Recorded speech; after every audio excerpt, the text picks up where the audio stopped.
एक बार फिर से आपके लिए हम लेकर के आ गए हैं गोल्ड मेज कॉन्फ्रेंस। दरअसल गोल्ड मेज जो कॉन्फ्रेंस है ना, वो इमरजेंसी कॉन्फ्रेंस है भाई साहब। इमरजेंसी इस वजह से कि सोने चांदी में एक बड़ी इमरजेंसी आ गई है और आप लोगों के लिए जानना बेहद ज़रूरी है। इसी कारण हमने आवश्यक तौर पे बुलाया है अनिल राय जी को, जो कि गोल्ड पे और चांदी पे बड़ी पैनी नज़र रखते हैं। अब आप पूछिएगा भाई साहब ऐसी कौन सी इमरजेंसी आ गई, तो बहुत बड़ी इमरजेंसी आ गई है। सोना है तब भी आपको देखना होगा, सोना नहीं है तब भी आपको देखना होगा, और सोना नहीं है आपको बता देता हूँ। देखना इसलिए है क्योंकि सोने चांदी में जिस तरीके से बेतहाशा बढ़ोतरी हो रही थी कीमतों में, अब एक ऐसा घटना होने वाली है या फिर कहीं कि ऐसा कुछ माजरा बदलने वाला है, उसमें बड़ी गिरावट आ सकती है। अब गिरावट कहीं ऐसा ना आ जाए कि 1 लाख से नीचे ना सोना पहुंच जाए। मुझे तो चिंता इस बात की है। चिंता क्यों, अगर आपको खरीदना तो आपके लिए खुशखबरी होगी, लेकिन इसकी संभावना है क्या। दरअसल घटना यह है कि जिस वजह से सोने चांदी के दाम बढ़ रहे थे, खासतौर से सोना का दाम बढ़ रहा था, उसमें एक सबसे बड़ी वजह क्या थी पता है आपको? अमेरिका का जो सबसे बड़ा हथियार है डॉलर, उसको पूरी दुनिया कमज़ोर करने में लग गई थी और कमज़ोर करने के लिए सोना को मजबूत कर रही थी। अब जो कमज़ोर करने में दुनिया लगी थी, उस दुनिया का नेता जो बना हुआ था वो तो बना था रूस उसका नेतृत्व कर रहा था कि भाई डॉलर को तो कमज़ोर करके मानना ही मानना, ताकि ये ट्रम्प साहब का टेंट्रम खत्म हो जाए। अब खबर ये आ रही कि रूस और अमेरिका के बीच में चुपके से एक समझौता होने वाला है। समझौता ये होने वाला है कि इसके तहत रूस कहेगा कि ठीक है जी, हम तुम्हारे डॉलर को कमज़ोर नहीं करेंगे, हम वापस से डॉलर को मजबूत करने की तरफ कदम उठाएंगे। कैसे? कि हम जितना भी कारोबार तुम्हारे साथ करेंगे, दुनिया के बाकी देशों के साथ करेंगे, डॉलर में करेंगे। अब आप पूछेगा क्या होता है? होता ये है कि मान लिया जाए हमने ये फ़ोन जो है अमेरिका को भेजा, तो अमेरिका के पास गया, तो अमेरिका का इंपोर्टर जो है ना, जो इस फ़ोन को इंपोर्ट करेगा, वो डॉलर में हमें पेमेंट करेगा और फिर हम उस डॉलर को रुपया में बदलते हैं। तो डॉलर का बड़ा महत्वपूर्ण वैल्यू होता है। अब वो कहेगा कि नहीं जी, रूस क्या कर रहा था कि हम डॉलर में नहीं लेंगे, हम अपनी करेंसी में लेंगे और अपनी करेंसी में देंगे। तो डॉलर की वैल्यू कम हो रही थी, यही सबसे बड़ी चिंता थी, गोल्ड भागा जा रहा था। अब क्या है कि डॉलर में वापस रूस और अमेरिका के बीच में कारोबार शुरू होने के लिए करार होने की खबरें आ रही है ब्लूमबर्ग की तरफ से। अब ये कितनी बड़ी खबर है चांदी और सोना के दाम के लिए। तो सोना के दाम के लिए तो अनिल जी से पूछ लेते हैं, जो अनिल जी ने बड़ा अच्छा रिसर्च किया हुआ इस पे। अनिल जी, मान लिया ऐसा हो गया, अमेरिका और रूस में डील हो गई कि ठीक है भाई, तुम्हारे डॉलर को खींचतान हम नहीं करेंगे, जैसे पहले था वापस वैसे ही कर देंगे, तो सोना कहाँ जाएगा? तब तो डेफिनेटली सोने में बहुत तेज गिरावट देखने को मिलेगी, इसमें कोई दो राय नहीं है। अगर ऐसा कुछ होता है तो जैसे आपने कहा डी डॉलराइजेशन, तो कहीं ना कहीं फिर से रीडॉलराइजेशन वाला कॉन्सेप्ट शुरू हो जाएगा। ये रीडॉलराइजेशन का कॉन्सेप्ट शुरू हो जाएगा। और ब्रिक्स कंट्रीज, जिसमें रशिया उसका लीडर है, ब्रिक्स कंट्रीज में रशिया ही उसका मेन कहिए कि सेंट्रल एक्सिस है, जिसके चारों तरफ चाइना इंडिया सब घूम रहे हैं, जो सारे मिलकर डी डॉलराइजेशन कर रहे थे। तो सब यही तो डी डॉलराइजेशन कर रहे थे। यहाँ तक के बीच में यही बात उठी थी कि शायद ब्रिक्स की आपस की एक अपनी करेंसी भी बना ली जाए। तो ये अगर कुछ ऐसा होता है कि फिर से, और देखिए मजेदार बात यह है लक्ष्मण जी, 2022 में रशिया को स्विफ्ट सिस्टम से बाहर कर दिया गया था। तो रशिया मजबूर था कि वो इंटरनेशनल ट्रेड में डॉलर के थ्रू कर भी नहीं सकता था, और अब उसको मजबूरी थी, तो इसलिए वो अपनी करेंसी में ट्रेड करता था। स्विफ्ट दरअसल एक इंटरनेशनल मार्केट पे एक समझिए कि मोबाइल ऐप होता है, एक सिस्टम है जिसके जरिए ट्रेड करते हैं और डॉलर में ट्रेड होता है। तो रशिया को बाहर कर दिया 2022 में। तो डॉलर जो है इंटरनेशनल ट्रेड करेंसी यही मानी जाती है, और दुनिया में आपको कुछ भी इंटरनेशनली ट्रेड करना है तो सबसे ज्यादा इसी का यूज होता है। तो रशिया उससे बाहर था। अब अगर रशिया फिर उसका पार्ट बनने को तैयार हो जाता है, या रशिया को अमेरिका कन्विंस करता है और रशिया मान जाता है कि जो हम नेगोशिएशंस करेंगे, जो आगे जो ट्रेड करेंगे, वो ट्रेड अब हम डॉलर में एक्सेप्ट कर रहे हैं, तो समझ लिए कि बहुत बड़ा इम्पैक्ट पड़ेगा इसका सोने और चांदी की कीमतों। इम्पैक्ट ऐसा पड़ेगा कि जो सेंट्रल बैंक भर भर के सोना खरीद रहे थे, वो कहेंगे भाई अब हमें इतने सोना की जरूरत है नहीं, इतना गोल्ड की जरूरत है नहीं। तो जो खरीद रहे थे, सोने के दाम भागे जा रहे थे, वो सेंट्रल बैंक अगर सोना बेचना शुरू कर देंगे तो जिस रफ्तार से सोना भागा था उसी रफ्तार से गिर जाएगा, एकदम गिरेगा। और ये बड़ी गिरावट हो सकती है अगर ऐसा हुआ तो। अब ये बड़ी कंडीशन है, क्योंकि देखिए मेरे ख्याल से ब्लूमबर्ग में इसकी रिपोर्ट आई थी, और ब्लूमबर्ग ने ही इसको सबसे पहले बताया है। और ऐसा जहां तक सुनने में आया है कि ये क्रेमलिन के अंदर ये डॉक्यूमेंट अभी सर्कुलेट हो रहा है। अभी ये डॉक्यूमेंट पब्लिकली अवेलेबल नहीं हुआ है। ये क्रेमलिन जो है वहाँ रशिया के जो जहाँ पे ऑफिसेज हैं उनके अंदर ये डॉक्यूमेंट सर्कुलेट हो रहा था और इनके रिव्यू के लिए ये ब्लूमबर्ग के सामने आया था कि भाई देखिए ऐसे ऐसे कुछ डॉक्यूमेंट्स चल रहे हैं, आप इसको रिव्यू करिए। वहां से ये खबर बन करके बाहर जैसे खबर आई वैसे ही गिर गया था। तो आप देखिए जैसे ये कल खबर आई है, कल सोने और चांदी में बहुत तगड़ी गिरावट देखने को सिर्फ खबर सुन के सुबह से 10% कल रात को कॉमेक्स पे जो न्यूयॉर्क एक्सचेंज है वहां पे 10% चांदी गिरा हुआ था और करीब 3.5-4% के आसपास सोने के में गिरावट थी।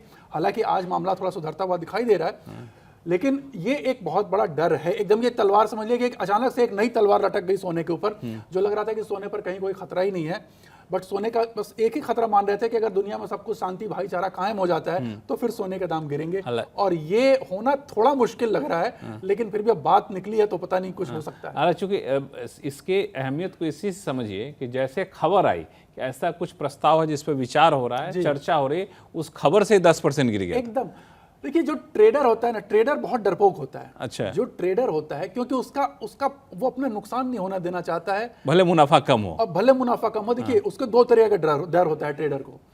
जो मेरा प्रॉफिट है वो खत्म ना हो जाए या गिर ना जाए, कम ना हो जाए, और जो मेरा लॉस है कहीं बढ़ ना जाए। तो इसलिए बहुत तेज वो रिएक्ट करता है। अगर बेचना है तो बहुत तेज बेच के निकलते हैं, इसलिए गिरावट बहुत तेज आती है। अच्छा, मान लिया जाए कि ये डील हो जाती है और अमेरिका और रूस के बीच में समझौता हो जाता है कि भाई अब छोड़ दो, दोनों का नुकसान होगा, हम तुम्हारी करेंसी यानी डॉलर में ही ट्रेड करेंगे, और रूस जो अब तक दुनिया के बाकी देशों से 90% ट्रेड वो अपनी करेंसी लोकल करेंसी में करने लगा था, अगर वो डॉलर में करने लग गया तो सोना जाएगा कहाँ तक? 1 लाख चला जाएगा?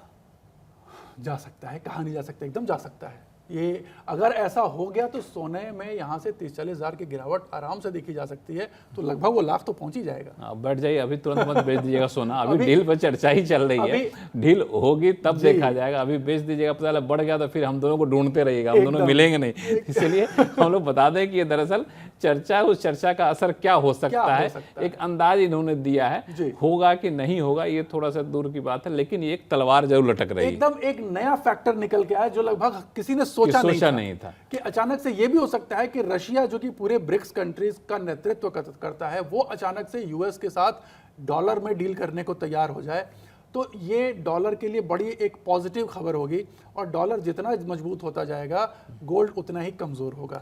सीधा सा रिश्ता है दोनों का आपस में। तो ये देख लीजिए। एक चीज़ और, जो सोने के दाम गिरने के लिए माना जा रहा था कि भाई अगर विश्व में सारी शांति हो जाती है, लड़ाई झगड़ा बंद हो जाता है, ट्रेड डील हो जाता है, तब जो है सो सोना ठंडा पड़ जाएगा। हाँ, वो सब धीरे धीरे होता दिख रहा है। अब न तो अब किसी परमाणु युद्ध का खतरा है, न तो ईरान पे कोई ऐसा कुछ बमबारी होने की बात हो रही है। धीरे धीरे चीजें सेटल होती जा रही हैं, तो सोना के लिए बढ़ने की गुंजाइश वैसे भी कम हो गई। वैसे हाँ, वो देखिए उस स्पीड से नहीं बढ़ेगा, लेकिन सोने में ना, जहां तक मैं बताऊं, सोने में ऐसा नहीं है कि सोना यहां से गिर के एकदम ही खत्म हो जाएगा। मुझे अभी भी लग रहा है कि ये जो बातें निकल करके आ रही हैं, ये उतना बड़ा खतरा नहीं है, क्योंकि ऐसा कुछ तुरंत होना संभव नहीं। मैं समझना चाह रहा था कि सोना बाकी चीजें जो थी, फैक्टर जो था सोना के कीमतों को बढ़ाने के लिए, वो फैक्टर अब हट चुके हैं। वो फैक्टर अब खत्म होते हुए दिखाई दे रहे हैं, ठंडे एकदम हो रहे हैं। तो ऐसे में सोना की जो बढ़ोतरी पिछले साल भर में देखी, वो नहीं देखने से नहीं होगी, धीरे धीरे होगी। नेचुरल जो उसकी ग्रोथ है, जो ओवर द ईयर होती रहती है ट्रेडिशनली, वो तो होती रहेगी, वो आगे भी होती रहेगी। हालांकि दर्शकों को ये भी बता दिए, कुछ साल में सोना नेगेटिव रिटर्न भी दिया है। हाँ, एकदम दिया है। और वो फेज आता है, जैसे बाजार में नेगेटिव रिटर्न आता है, सोने का भी नेगेटिव रिटर्न आता है। लेकिन वही लंबी अवधि में, मतलब अगर 5 से 10 साल को लेके चलते हैं, तो सोना आज जहां से है वहां से ऊपर के रेट में ही आपको दिखेगा। अब ये बताइए, जो सोना ले रखा उनका करना क्या है? इन्वेस्टमेंट के लिए सोने के निवेशक को कुछ नहीं करना चाहिए। सोने के निवेशक को निश्चिंत होकर रहना चाहिए। इस खबर से कोई टेंशन नहीं, कोई टेंशन की बात नहीं है इसमें। आप उसमें एक SIP के जैसा निवेश करते रहें। सोना जो है, देखिए, रियल करेंसी है। रियल सबसे, मतलब एक कहीं ना इसको माना जाता है कि भगवान की बनाई हुई करेंसी है। तो बाकी सारी तो पेपर है, पेपर मनी है, वो तो हमारे इंसानों ने बनाई है। यही एक रियल मनी है, और इस मनी की कीमत जो है कभी कम नहीं होगी। अच्छा, किसी को लेना हो तो रुक जाए, कि डील कहीं हो जाएगी तो सस्ता ही मिल जाएगा। हाँ, देखिए ये थोड़ा सा ट्रिकी है, नो डाउट ट्रिकी है कि अब इस समय, क्योंकि अब चार्ट पे जैसा दिख रहा है कि करेक्शन हो चुका है, वहां से 1.50 जो है MCX प्राइस बता रहा हूँ, 1.50 के आसपास वो एरिया है जहां पे बार बार वो सपोर्ट ले रहा है। अच्छा, उसमें एक मजे की चीज और बता दूं आपको लक्ष्मण जी, अभी पिछले महीने का एक डेटा आया है। ये चीज सोने को गिरने नहीं देगी, और मुझे लग रहा है एम्फी वाला डेटा। हाँ, उसमें जो ETF का जो डेटा आया है 32,000 करोड़ का ETF फ्लो आया हुआ है सोने और चांदी में मिला के। अरे वाह। 24,000 करोड़ केवल सोने का और 9,000 करोड़ चांदी के लिए। अब ये केवल एक महीने का डेटा है और इन दोनों ने स्टॉक मार्केट के ETF को क्रॉस कर दिया। मतलब स्टॉक मार्केट से ज्यादा पैसा लोग सोना चांदी मिला है। तो अब अगर इस महीने भी वो टेंडेंसी और आगे वाले महीने में भी टेंडेंसी कंटिन्यू रखेगी तो भाई फंड को तो मजबूरन खरीदना पड़ेगा ना। तो वो एक कह लीजिए कि एक नेचुरल अलग सेपरेट डिमांड क्रिएट हो जाती है जो कि सोने के भाव को गिरने नहीं देती। तो सेंट्रल बैंक अब तक ले रहे थे जी, अब ये फंड हाउसेज लेंगे, क्योंकि भाई हम आप जैसे लोग ETF खरीद रहे हैं तो वो लेंगे एकदम। लेकिन अगर डील हो जाती है तो हो सकता है फंड हाउसेज भी धीरे धीरे अपना पैर खींचे, निवेशक भी पीछे, सेंट्रल बैंक भी पीछे खींचे। लेकिन बेतहाशा कमी आमतौर पर धारणा है कि सोने में नहीं होती। सोने में बहुत बड़ी गिरावट नहीं होती। ऑलरेडी सोना अपने हाई से काफी नीचे आ चुका है। 1.83 के हाई से गिर करके ऑलरेडी 1.55 के आसपास अभी चल रहा है। तो अब यहाँ से बहुत नीचे की उम्मीद नहीं है और जहां तक लग रहा है कि लगभग इसी के बाद से धीरे धीरे अब संभलना शुरू होगा। एक कंसोलिडेशन फेज में जाएगा थोड़े समय तक, लेकिन फिर धीरे धीरे करके बढ़ेगा। तो चलिए, इमरजेंसी कॉन्फ्रेंस जो था गोल्ड मेज कॉन्फ्रेंस इमरजेंसी, बिल्कुल इमरजेंसी वजह से बुलाई गई थी। आगे उन्होंने इस पर पूरी पैनी नजर रखेंगे। घबराने की आवश्यकता नहीं है, सोने के निवेशकों को घबराने की आवश्यकता नहीं है। आप लंबी अवधि के लिए मान के बैठे हैं, उसमें आपको लाभ रहेगा। तो सोना के निवेशक सो जाए आराम। सोने के निवेशक अगर आपने सोना खरीदा है तो आप सो जाइए। सोना के निवेशक आराम से सो जाए, कहीं कोई टेंशन नहीं। इमरजेंसी कॉन्फ्रेंस बुलाएंगे, कुछ ऐसा हो तो आपको जगा देंगे, ठीक है। और एक बार गिर जाए ना तो थोड़ा और खरीद लीजिए। मैं तो हमेशा कहता हूं गिर जाए तो थोड़ा और खरीद लीजिए। चलिए, तो सोना कितना सोना यही याद करते रहिए, आराम करिए।